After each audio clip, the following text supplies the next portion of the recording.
Luiz Werneck Viana e Gildo Marçal Brandão. Nesta última aula, não só da quarta unidade, mas do curso como um todo, vamos discutir as propostas de interpretação da história do pensamento político brasileiro formuladas por dois cientistas políticos, cientistas sociais brasileiros contemporâneos, um deles já falecido e o outro ainda vivo, e, enfim, que tem bastante em comum. São eles Luiz Werneck Viana e Gildo Marçal Brandão. Viana nasceu no Rio de Janeiro em 1938 e segue vivo. Foi professor do antigo IUPERJ, né, o Instituto Universitário de Pesquisas do Rio de Janeiro, que eu mencionei na última videoaula, fundado por Vanderlei Guilherme dos Santos.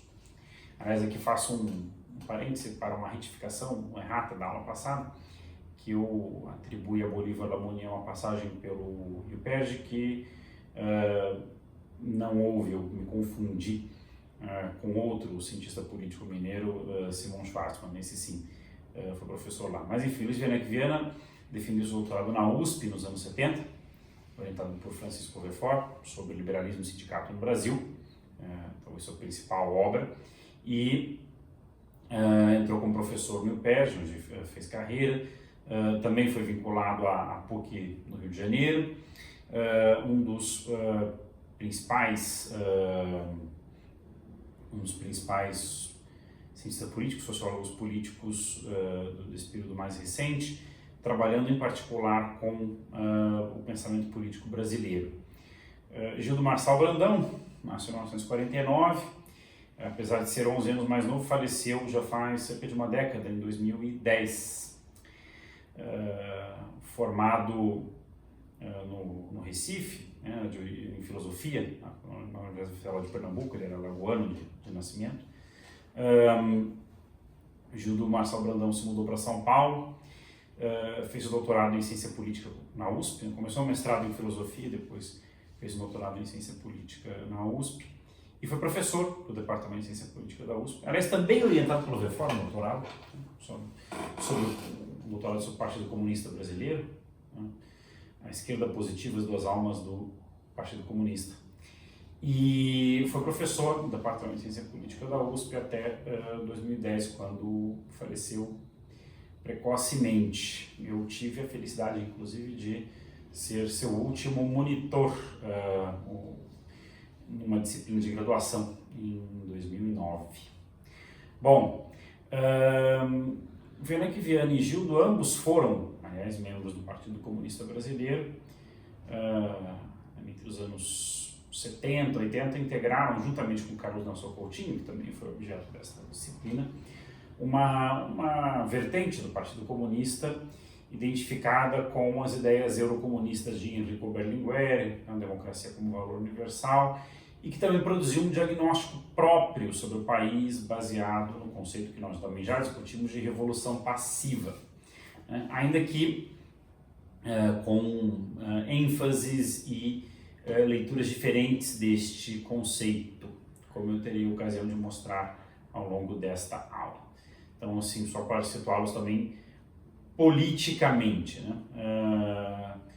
ainda que ambos, Werneck Viana e Gildo, eram mais moderados politicamente do que Carlos Nelson Coutinho, pelo menos nas suas trajetórias posteriores ao PCB nos anos 90, nos anos 2000, mais próximos do que veio a ser o PPS, enfim, só para localizá-los também um pouco politicamente, Bom, então, os textos que nós vamos discutir foram escritos com mais ou menos 10 anos, ou publicados, melhor dito, com mais de 10 anos de intervalo. O livro de Luiz Werneck Viana, cujo capítulo 4 é nosso objeto de leitura, A Revolução Passiva, Iberismo e Americanismo no Brasil, é de 1997. Na verdade, ele reúne um conjunto de textos escritos ali em torno da primeira metade dos anos 90.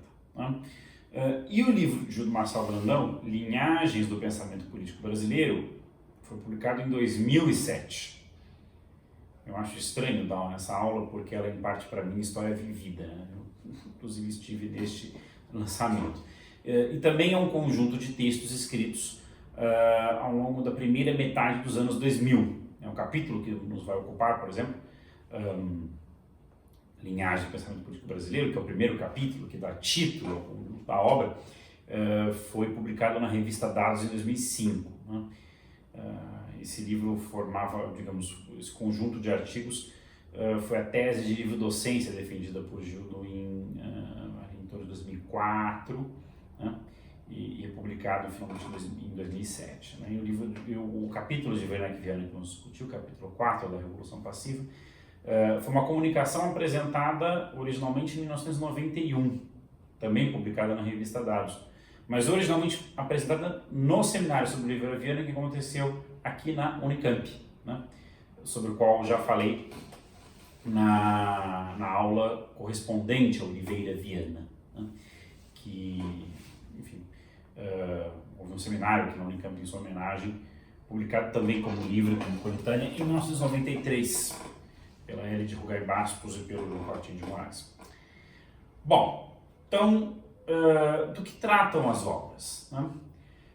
A Revolução Passiva, como já diz o título, né, remetendo a esse conceito gramsciano, é uma tentativa, por meio de ensaios sobre temas diferentes, propor uma interpretação da história brasileira do século XX, em especial,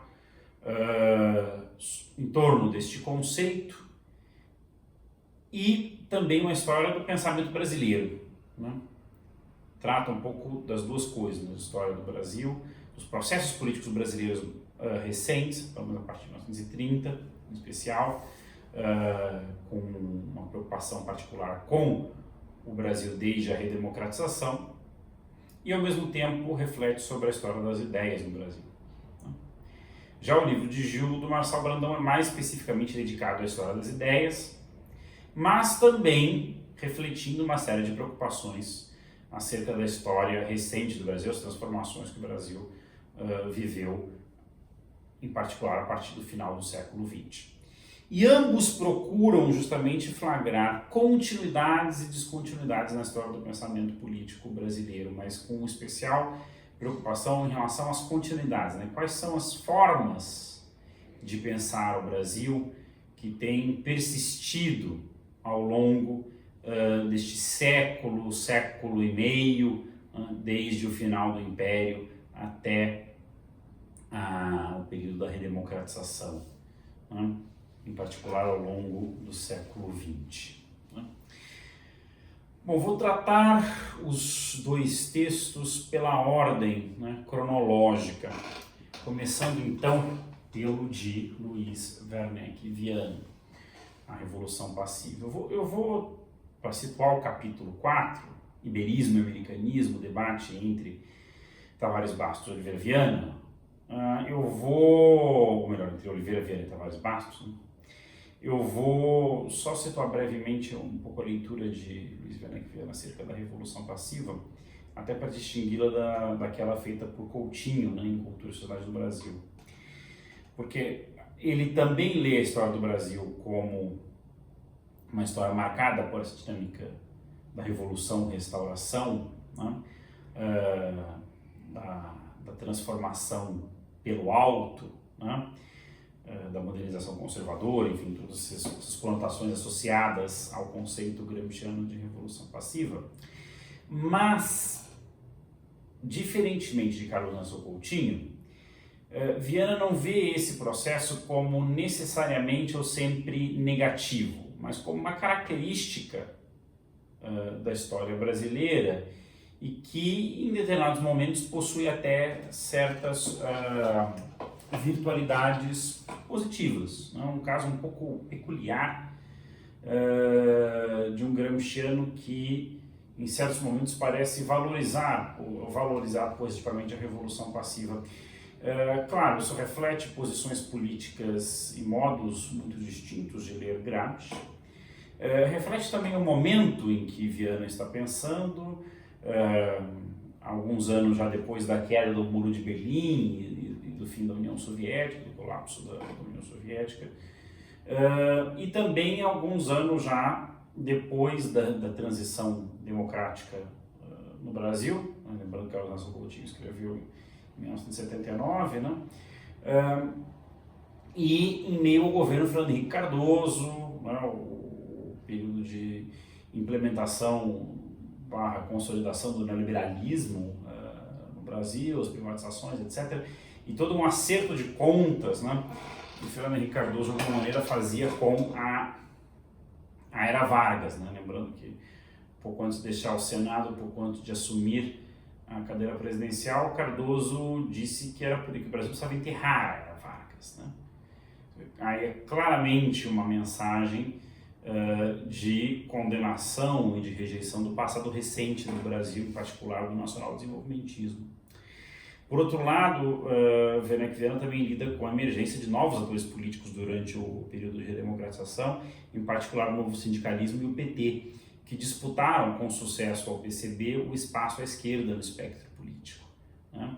Então, de alguma maneira, ele também está querendo mandar um recado para esses atores à esquerda, tanto para o PT como para o PSDB, como atores políticos da redemocratização, que representavam tentativas de romper com a dinâmica da Revolução Passiva brasileira, mas que acabavam por reiterá-la, né, de diferentes maneiras, né? Essa é a leitura dele. Ele começa o livro, aliás, falando: Brasil, país que não viveu e que provavelmente não viverá, não passará por uma revolução, né?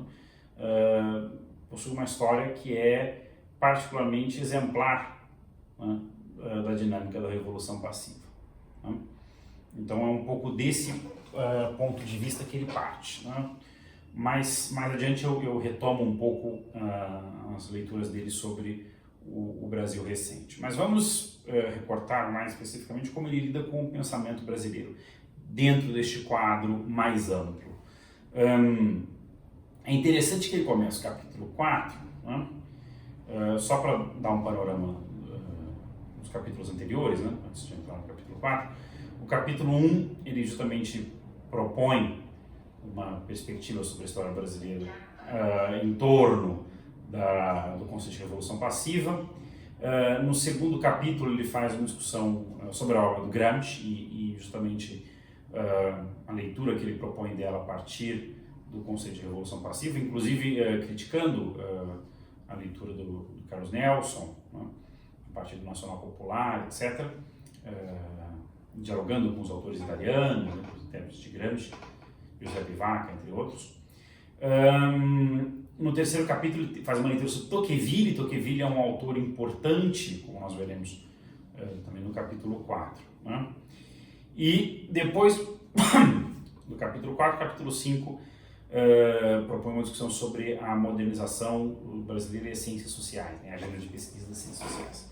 Mas então, voltemos para o capítulo 4, né? É interessante que ele comece esse capítulo referindo-se à América Latina de maneira mais geral, para pensar este par conceitual que está no título do capítulo, que dá subtítulo à obra, Iberismo e Americanismo, né? Como duas correntes, dois padrões, digamos, de organização da sociedade, da história e do pensamento, não apenas no Brasil, mas na América Latina. Aqui é referência à obra, então recente, né, tinha menos de uma década mais ou menos, de um historiador norte-americano chamado Richard Morse, já falecido, O Espelho de Próspero, né, publicado aqui no Brasil em 1988. Né, e o Werneck Viana começa então dialogando com o Morse, né, historiador norte-americano, pensando na América Latina, ou, como ele mesmo dizia, na Iberoamérica. E é curioso porque o Morse é um historiador norte-americano, mas que tende a ver muito positivamente os padrões culturais latino-americanos, inclusive como um espelho invertido dos Estados Unidos. O que é raro, né? Pensando nos estudos latino-americanos, nos Estados Unidos que tendem a ver a América Latina de maneira muito negativa. Né? Um colega do Rio de Janeiro, João Ferri Júnior, tem um doutorado, também professor lá no IESP, né? O atual herdeiro do Perge. O João Ferri tem um doutorado sobre o conceito de América Latina nos Latin American Studies nos Estados Unidos. Ele mostra como, ao longo da história, a ideia de América Latina criada pelos norte-americanos é uma ideia, de modo geral, bastante pejorativa, né? Até como um modo de reafirmar uma identidade positiva dos Estados Unidos. O Morse é, em grande medida, uma exceção nesse panorama. E ele justamente procura assinalar a América Latina e os Estados Unidos como representação de duas trajetórias, de dois caminhos distintos da modernidade. Um caminho ibérico, daí o termo iberismo, e o outro caminho anglo-saxão, né? Que aqui o Werner Viana chama de americanista. O caminho iberista justamente parte do privilégio concedido à comunidade por sobre o indivíduo, com uma forte marca da tradição escolástica, né?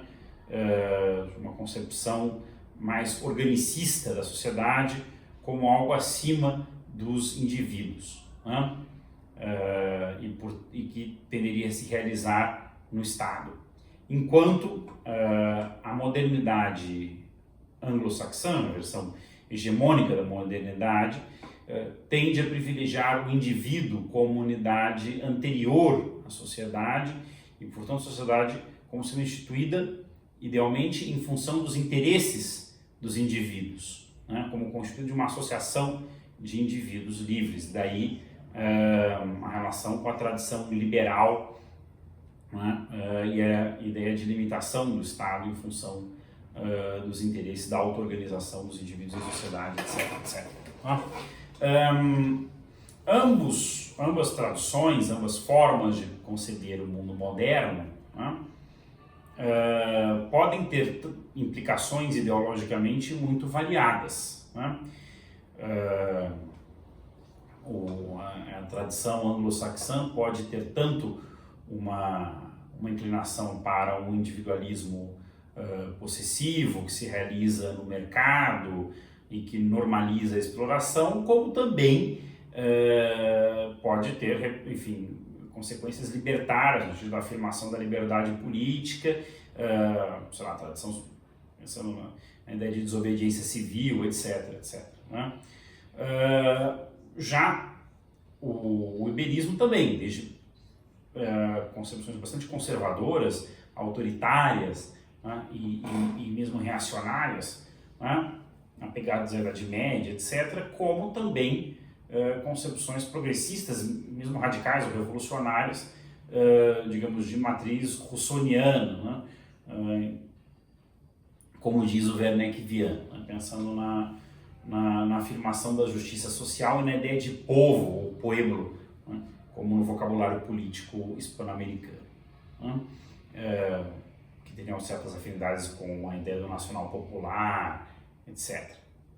Pensando, por exemplo, em tradições como a Revolução Cubana, movimentos como a Revolução Cubana, a Revolução Nicaragüense, etc. Alguns exemplos até citados pelo Werner Viana. Então, portanto, a Ibéria e o caminho anglo-saxão que se realiza no Novo Mundo como americanismo, né? Na tradição que vem da imigração calvinista e que se plasma na independência dos Estados Unidos, né? Pensando com Tocqueville, são dois caminhos diferentes da modernidade. E isso é interessante porque, numa perspectiva americanista, o iberismo não é moderno, ele é pré-moderno, ele é atrasado, né? Ele é pré-capitalista, né? Ele é antiprogressista, conservador, etc. Pensando com o Morse, o Luiz Werner Viana está dizendo, não necessariamente, né? É um caminho alternativo da modernidade, né? E, claro, ele procura se distanciar um pouco da ênfase mais culturalista do Morse e pensar isso em termos afins ao marxismo, né? Pensando, né, o iberismo a partir da experiência colonial latino-americana, né? E a formação posterior de estados que se articulam de maneira dependente ao capitalismo mundial no século XIX e nos quais a dominação se apoia na dependência pessoal, né, dos grupos subalternos, das massas, especialmente camponesas, em função do exclusivo, do monopólio da terra, né, latifúndio, etc. Então essas são marcas formativas da Iberoamérica, né, e que marcam a nossa inserção na modernidade, portanto, os nossos caminhos na história moderna e as possibilidades, inclusive, ou não, de superação dessas marcas de origem, né? E aí ele aponta o seguinte, quer dizer, na Iberoamérica, pensando especialmente na América Espanhola, né, o caso que ele mais discute é o argentino, né, se configurou no século XIX uma clara bifurcação, mesmo uma polarização entre um caminho iberista e um caminho americanista. De um lado, né, digamos, havia uma tradição iberista que tentava reafirmar o primado do Estado, né, do patrimonialismo, né, e do militarismo espanhóis nos Estados independentes, representados por líderes como Juan Manuel de Rosas, na Argentina, ou o Dr. José Gaspar Rodrigues de Francia, no Paraguai, além dos caudilhos regionais que, de alguma maneira, né, digamos, representariam uma Ibéria autóctone, né, digamos, vinculando-se diretamente às massas rurais, rejeitando a modernidade e o liberalismo. E, de outro lado, as elites liberais, vinculadas em especial às grandes cidades, aos portos comerciais, etc., a burguesia mercantil, essa elite liberal rejeitava como um todo o legado ibérico, né, e abraçava um projeto de modernização inspirado no caminho dos Estados Unidos, pautado em especial pelo livre comércio, pela imigração europeia, né, pela educação, em especial voltada para as ciências e a técnica, né, e pela abertura do país ao mundo, né, mas com traços bastante elitistas e com uma certa aversão ao povo autóctone, mestiço, né, de espanhóis, indígenas e negros, visto como uma espécie de encarnação da barbárie, né. Os dois grandes representantes dessa tradição americanista, né, seriam, justamente pensando na Argentina, o escritor Domingo Faustino Sarmiento, autor do Facundo, e também outro grande ensaísta e jurista, Juan Bautista Alberdi, autor de Bases e Puntos de Partida para uma Constituição para a República Argentina, né? Alberdi e Sarmiento representam justamente esta vertente americanista, inspirada em especial nas leituras de Tocqueville, na Democracia na América, que pretendia uma transformação de conjunto daquela sociedade bárbara, atrasada, né, seja pelo peso da herança espanhola pré-moderna, seja pela mestiçagem com grupos raciais inferiores, etc., e que deveria ser suplantada paulatinamente pela combinação de livre comércio, meios de transporte, educação e uma imigração branca, né? Como diria Alberdi, governar é poblar, né? Mas não poblar com qualquer elemento, sim com população europeia branca, germânica, anglo-saxã, etc., etc. Isso na Argentina foi, de fato, um programa de Estado, lembrando que Sarmiento foi presidente, inclusive, da República, né? E Alberdi foi um dos principais inspiradores da Constituição Argentina de 1953, e que, em grande medida, se realizou, sobretudo com as migrações massivas de europeus do final do século XIX. Já no Brasil, diz Werner, o caminho foi distinto, porque aqui, né, a independência, ao contrário dos nossos vizinhos americanos, ela não se resolveu por meio de guerras de libertação nacional, que fragmentaram, né, terminaram por fragmentar o antigo Império Espanhol. Não, ela se resolveu como um compromisso, né, transformístico, vai dizer Werner Viana, apelando a um outro conceito gramsciano afim ao de revolução passiva, que é a ideia de transformismo, por meio do qual as lideranças dos grupos subalternos são incorporadas pelo alto ao Estado, pelo antigo grupo dominante. Você tem um acordo pelo alto, no qual, né, no caso da independência brasileira, as lideranças das classes dominantes da colônia fazem um acordo com a metrópole e conquistam a independência de modo mais ou menos pacífico, mas preservando a monarquia e a escravidão. Tema que nós já vimos com vários autores neste curso, Caio Prado, por exemplo, no caso da aula sobre evolução política do Brasil, né? Ou o próprio Carlos Nelson Coutinho, Cultura e Sociedade, né? E já apelando diretamente a conceitos gramscianos também. Qual é a consequência disso? Né? É que o iberismo aqui seguiu um caminho próprio, né? Ao mesmo tempo preservando traços fundamentais do antigo regime, como a escravidão e a monarquia, e formando um aparato estatal centralizado, mas ao mesmo tempo abrindo-se para o mundo, né? E para a inserção no capitalismo internacional, né? Nesse sentido, né, os americanistas, né, em particular depois do sufocamento das rebeliões do período presidencial, acabam pensando o liberalismo não como um conflito, né, não como uma ideologia de transformação radical em conflito com o passado, mas como, diria Werner, quase como um liberalismo de Estado, ou seja, como um programa de reformas a serem realizadas pelo Estado e pelo alto. E aqui a referência dele é Tavares Bastos. É a obra de Tavares Bastos, o programa de reformas de Tavares Bastos.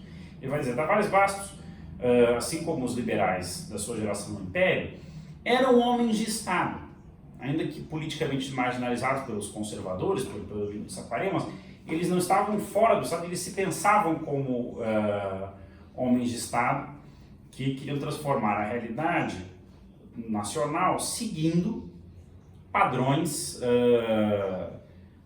racionais, né, e usando os meios do Estado, paradoxalmente, mesmo que para limitar o seu alcance, libertar o mercado e a sociedade do seu sufocamento. Mas eles não pretendiam apelar às massas, né? E não pretendiam tocar nos dois pilares da dominação social do período, o monopólio da terra e a escravidão.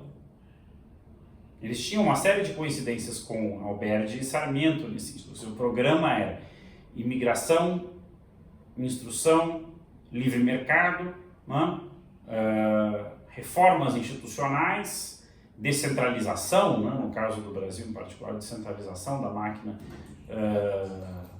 da corte imperial, da máquina estatal do império, mas sem reformas sociais mais profundas, né? Não é um liberalismo revolucionário, né? Então a via americanista no Brasil, paradoxalmente, pretendia se realizar por meios ibéricos, né? Valendo-se justamente daquele Estado, né, que era objeto de crítica, né, como representação de uma espécie de oriente político, né, pensando em termos gramscianos, o oriente como o predomínio do Estado sobre a sociedade. Mas de fato as imagens, né, como nós lemos na obra do Tavares Bastos, né, as imagens que associam a centralização ao despotismo oriental, né, na chave do Montesquieu, estão de fato ali presentes, né? Bom, e o iberismo, né? Esse liberalismo acaba por prevalecer no final do Império, em especial na Primeira República, como nós vimos na aula passada sobre o debate entre Vanderlei Guilherme Santos e Bolívar Lamonier, né? Por meio da estrutura federativa, federalista, né, da Primeira República, né, na qual vão prevalecer os pactos entre as oligarquias regionais. E digamos, esse momento americanista da Primeira República acaba gerando uma reação iberista na obra de Oliveira Viana, né, que justamente elege como adversários homens como Tavares Pastos, ou, mais próximo no tempo a ele, Rui Barbosa. Qual é a crítica de Oliveira Viana a Rui Barbosa e Tavares Pastos, né? Ora, nós já vimos isso neste curso. A crítica de Oliveira Viana era justamente de que estes liberais eram homens que desconheciam a realidade nacional, né, e nesse sentido queriam implantar no Brasil ideias estrangeiras alheias às nossas necessidades e aos nossos problemas. Então, nesse sentido, há uma rejeição da via americanista, né, de reformar a sociedade por meio da adoção de instituições liberais, né, que seriam consideradas por esses americanistas como virtuosas em si. E, ao mesmo tempo, em contrapartida, há uma valorização do caminho ibérico, né, no qual o Estado, concebido como encarnação da comunidade nacional, é o seu tutor, é o seu organizador, é aquele que dá forma, que dá organicidade à comunidade nacional, né? Agora, aqui em Oliveira Viana, há pelo menos dois momentos que o Werneck Viana distingue. Um primeiro momento no qual o Estado justamente é visto como o protetor das nossas tradições ibéricas contra a influência dissolvente da modernidade. Então, Oliveira Viana tradicionalista, agrarista, né? E há um Oliveira Viana posterior dos anos 30 e 40, associado à empreitada corporativista do Estado Novo, no qual, né, o iberismo dele é um instrumento para conduzir o país de maneira segura pela modernidade, de modo a atingir, né, o horizonte de uma sociedade burguesa moderna, né, nos termos do Vanderlei Guilherme dos Santos, ou o horizonte americanista, né, paradoxalmente. Ou seja, se em Tavares Bastos há uma instrumentalização do Estado iberista para fins americanistas, né, em Oliveira Viana acontece algo parecido, né, mas invertido, ou seja, o Estado emprega, né, meios modernos para proteger as tradições ibéricas e, de maneira segura e cautelosa, introduzir, né, conduzir a sociedade brasileira para um horizonte de modernidade industrial, desenvolvimento, etc., né, evitando o conflito de classes, evitando o excesso dos interesses, né? Aqui em Oliveira Viana uma desconfiança bastante profunda, como havia, de certa maneira, nos Saquaremas do Império, vimos aí o Visconde do Uruguai, do predomínio dos interesses, né? Aqui ocorre, como diz o Werneck Viana, né, o predomínio de uma metafísica organicista, né? Uma metafísica do Estado por sobre a mecânica, a física dos interesses, né? Essa construção que Werneck Viana associa a Oliveira Viana, né, a da valorização do iberismo, mas sem necessariamente rejeitar o horizonte americanista, seria justamente a própria representação ideológica, né, ou programática da Revolução Passiva Brasileira, e que teria marcado tanto o Estado Novo como, em especial, a ditadura militar pós-1964. Né? Estado autoritário, né, repressivo, centralizador, né, que tutela os interesses tanto do capital como do trabalho, em especial do trabalho, mas que ao mesmo tempo acaba promovendo mudanças que aproximam o Brasil, enquanto sociedade cada vez mais capitalista e burguesa, do conteúdo, né, e das formas de uma sociedade americanista, o que acaba por solapar, né, o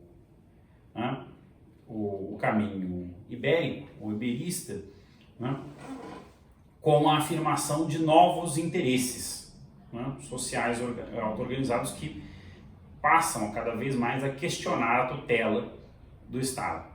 É justamente o que se daria na transição democrática do final dos anos 70 ao longo dos anos 80, em que novos grupos sociais, tanto entre os empresários, as classes médias, como entre os trabalhadores urbanos, passam a atualizar, mas dessa vez não em chave estatal, mas em chave societal, o caminho americanista.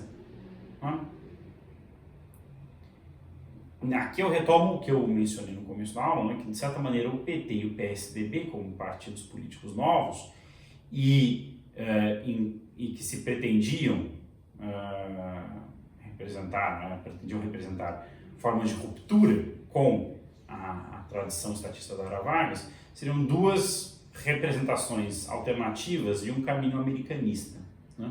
Seja numa chave mais liberal, seja numa chave mais trabalhista ou socialista, mas em ambos os casos, né, afirmando a independência dos interesses, seja a partir da sociedade civil ou do mercado, né? A ironia, diz Werner Viana, é que esse impulso americanista, sobretudo após a Constituição de 88, né, que acabou nos anos 90 assumindo um caminho neoliberal, pró-mercado, etc., né, ele termina não por suplantar a Ibéria, né, mas por reiterá-la, seja na persistência das formas de patrimonialismo no Estado, seja pela não solução, por exemplo, da questão agrária, né? E nesse sentido ele aponta, né, o surgimento de um novo caminho iberista possível, representado por novos atores que não sociais subalternos, que não estão incorporados nos arranjos americanistas, por exemplo, dos sindicatos. E aqui ele aponta o MST como representando uma versão à esquerda, né, do caminho ibérico por meio da ativação política dos pobres do campo, né, que justamente não se podem fazer representar por meio de sindicatos ou de organizações tipicamente, digamos, de representação de interesses, né? Bom, Gildo Marçal Brandão, né, escrevendo 10 anos depois, um pouco menos, né, um pouco mais, um pouco menos de 10 anos depois, procura pensar também as continuidades do pensamento, enfim, na história do pensamento político brasileiro, né? Também partindo do pressuposto que, na medida em que o Brasil, um país no qual, né, não houve uma revolução burguesa, né, uma ruptura profunda na nossa história, né,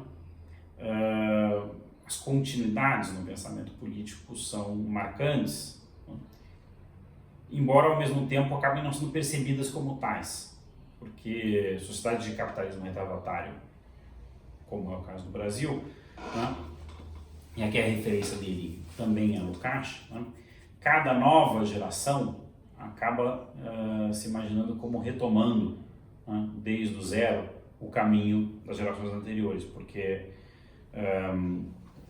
digamos, não há organicidade nas tradições intelectuais, né, nas condições de um capitalismo tardio, dependente, etc., né? Bom, mas essas continuidades existem, né? E ele vai procurar identificá-las em chave parecida com a do Werner Viana, mas não idêntica, né? Apontando duas grandes linhagens, esse é o termo que ele usa, né? Duas grandes linhagens que organizam o pensamento político brasileiro, né, quais sejam, né, de um lado que ele chama de idealismo orgânico e do outro que ele chama de idealismo constitucional. Vocês devem estar reconhecendo estes termos, porque eles são muito próximos daqueles empregados por Oliveira Viana em instituições políticas brasileiras, né? E no idealismo da Constituição, né? Especialmente no idealismo da Constituição. O termo idealismo orgânico é o mesmo. No caso do idealismo utópico de Oliveira Viana, Gildo substitui por uma versão menos pejorativa, que é o idealismo constitucional. E o que representariam, né, ambas as linhagens? No caso do idealismo orgânico, justamente aqueles autores, grupos intelectuais, que tendem a ver o Estado como o principal agente da história do país, justamente como esse demiurgo que institui e que dá forma e orienta a sociedade. Então, nesse sentido, os problemas do país estão na sociedade e as soluções no Estado. Ao passo que no idealismo constitucional, né, a relação Estado e sociedade, em grande medida, se inverte. O problema está no Estado, no excesso de Estado, no peso do Estado, e a solução está justamente nas reformas institucionais ou constitucionais que libertem a sociedade. Vocês poderiam dizer, então ele está falando em conservadores e liberais? Não necessariamente. Ele diz, há evidentemente uma afinidade eletiva entre idealismo orgânico e conservadorismo e entre idealismo constitucional e liberalismo. Mas estas linhagens representam mais modos de pensar, formas de pensar o Brasil, do que propriamente correntes ideológicas, mesmo que tenham maior ou menor afinidade com estas. Mas, como ele diz, cada linhagem tem sua direita e sua esquerda. Nesse sentido, na tradição do idealismo orgânico, encontraríamos tanto os saquaremas, representados sobretudo pelo Visconde do Uruguai, como, evidentemente, Oliveira Viana, no qual o Gildo se inspira para pensar as duas categorias, que são claramente conservadores, mas encontraríamos também reelaborações à esquerda desta linhagem, em, por exemplo, Alberto Guerreiro Ramos, no ISEB, e também nos trabalhos de Vanderlei Guilherme dos Santos, nos anos 70, sobre o pensamento brasileiro, como os que vimos na aula passada, né? Por exemplo, no seu par Autoritarismo Instrumental, Reificação Institucional, né? Já digamos, na outra linhagem, encontraríamos, né, Tavares Bastos, que é a sua figura, de certa maneira, inaugural, passando por Rui Barbosa, né, chegando, no final do século XX, a figuras tão variadas politicamente como Raimundo Faoro, Bolívar Lamounier, também discutido na aula passada, né, no seu texto sobre pensamento autoritário, na Primeira República, e Simão Schwarzman. Além destas duas grandes linhagens, né, e aí com isso já me aproximo mais do final, Gildo Marçal Brandão também diz que após 1930 teriam surgido outras duas linhagens, diz ele, mais democráticas, né, com visões anti-aristocráticas da cultura da sociedade no Brasil, né?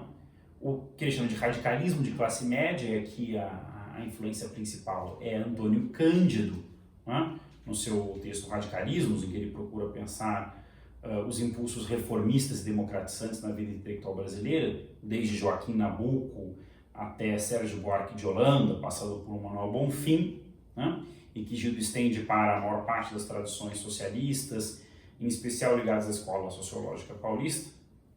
E, de outro lado, o que o Gildo chama de marxismo de matriz comunista, isto é, a tradição do marxismo ligada ao PCB e aos seus diferentes desdobramentos, a tradição da Terceira Internacional, na qual ele mesmo, de alguma maneira, se localiza, além de autores como Caio Prado Júnior ou Nelson Werneck Sodré, que nós discutimos ao longo deste curso.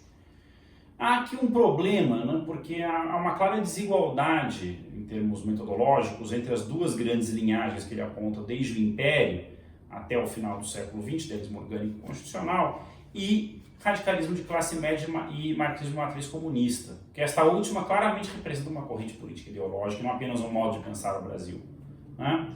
Enquanto o radicalismo de classe média é um tanto mais vago na sua definição, não só do que em relação ao marxismo de matriz comunista, mas em relação ao idealismo orgânico constitucional também, né? Nesse sentido, há um certo desequilíbrio no argumento de Gildo, que ele tentou resolver num texto posterior, um conjunto de notas para uma aula do seu concurso de professor titular, que nunca aconteceu, porque ele morreu antes, mas esse texto foi publicado num livro póstumo chamado Itinerários Intelectuais, em que ele junta, né, o que ele chama de radicalismo de classe média e marxismo de matriz comunista, no que ele chama de uma tradição materialista histórica, num sentido mais provocativo, ou seja, não significa necessariamente marxismo, mas tradições politicamente radicais e reformistas que não identificavam o problema do país no excesso de Estado ou na falta dele, mas sim nas estruturas de dominação social e, portanto, apontavam a necessidade da sua transformação ou superação. E com isso ele consegue juntar desde liberais radicais do final do Império, como Nabuco, no seu livro Abolicionismo, até marxistas como Caio Prado Júnior, passando por desenvolvimentistas como Celso Furtado, né? Mas, em todo caso, o que ele procura mostrar é que o pensamento brasileiro, ao longo deste século, entre o final do Império e o período recente do Brasil pós-redemocratização, apresenta algumas linhagens que estruturam continuidades marcantes nas formas de pensar o Brasil, e que não dizem respeito apenas à tradição do ensaio de interpretação da realidade nacional, mas que permeiam as próprias ciências sociais institucionalizadas na universidade e os seus programas de pesquisa, né? Mostrando que justamente o estudo da história do pensamento brasileiro tem um lugar não apenas como uma especialidade, entre outras, mas como um campo interdisciplinar que interpela o próprio fazer das ciências sociais, interpela a própria história e política recentes do país. Portanto, estudar o pensamento político brasileiro é uma empreitada politicamente engajada, né, na medida em que o estudo do pensamento brasileiro, segundo o Júlio Marçal Brandão, busca fazer parte do seu próprio objeto. Ou seja, pensar a história do pensamento brasileiro é também uma maneira de pensar o Brasil e pensar tanto a ausência de rupturas na sua história como as suas transformações recentes, né? Num quadro histórico e intelectual mais amplo, né? Superando de alguma maneira os impasses, resultantes da hiperespecialização do conhecimento nas ciências sociais contemporâneas. Uma aposta muito interessante, tem problemas, como eu mostrei no caso das linhagens do radicalismo de classe média ou marxismo de matriz comunista. Foi uma empreitada em grande medida inacabada, porque ele morreu antes de dar seguimento a este programa de pesquisa, mas que eu acho que deixa um legado muito interessante para os estudos de história do pensamento político brasileiro, um pouco na esteira do que uma década antes Werneck e Viana já vinha fazendo, pensando em termos de iberismo e americanismo, né? No pensamento político brasileiro e na história do país. Bom, para encerrar, como de costume, eu deixo aqui algumas recomendações de leitura, né? Eu citei o livro Itinerários Intelectuais, em que está estas notas para a aula de concurso de professor titular do Gildo, acho que vale a pena ler, assim como o seu livro A Esquerda Positiva, as duas almas do Partido Comunista Brasileiro, do Werneck Viana, Liberalismo e Sindicato no Brasil, que é um livro dos anos 70 sobre a formação do sindicalismo corporativista. É interessante também para entender o modo como esse autor já pensava a Revolução Passiva uns 20 anos antes da publicação do livro que ora nos ocupa. E também reitero a sugestão para a leitura dos artigos recentes do Christian Lynch, que eu mencionei na aula passada, né? Pensamento Político, por que não Teoria, e também a cartografia do pensamento político brasileiro, né? Entre outros trabalhos que têm mapeado o campo no Brasil. E termino com o convite para que vocês persistam estudando o pensamento político brasileiro, lendo e se interessando pela história intelectual e a história das ideias no país, e que aquelas interessados desenvolvam inclusive pesquisas sobre o tema, porque estudar a história das ideias no Brasil não deixa de ser uma maneira de nos preocuparmos com o país, e como disse o do Marçal Brandão, é nos momentos de crise em que a nossa má formação se evidencia, que sentimos como comunidade intelectual a necessidade de voltar a repensar os nossos caminhos e voltar ao pensamento brasileiro. Eu julgo que estamos, evidentemente, num momento dramático destes. Então, este curso, no fundo, foi um convite para que vocês persistam, né, no estudo da história das ideias no Brasil.